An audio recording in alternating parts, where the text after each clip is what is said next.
Welcome کرتے ہیں. آپ تحریک منافقان کے مرکزی سیکریٹریٹ میں تشریف لائے ہیں, تو آپ کی آمد سے یہاں جو احباب ہیں ان کو بہت زیادہ خوشی ہوئی ہے.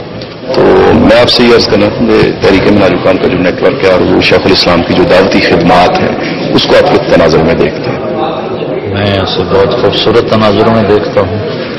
یہ اللہ کا احسان ہے, کسی کو انتخاب کر لیتا ہے اور وہ دیکھنے میں ایک شخص ہوتا ہے اور اس سے کام ہزاروں کا لیا جاتا ہے. تو شیخ الاسلام بھی ایسی شخصیت ہیں, دیکھنے میں ایک ہیں لیکن وہ ہزاروں کے مجموعے پر مجھے بھاری نظر آتے ہیں.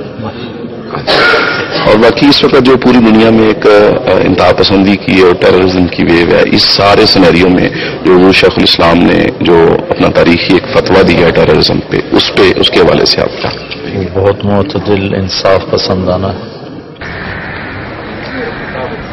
ہمارے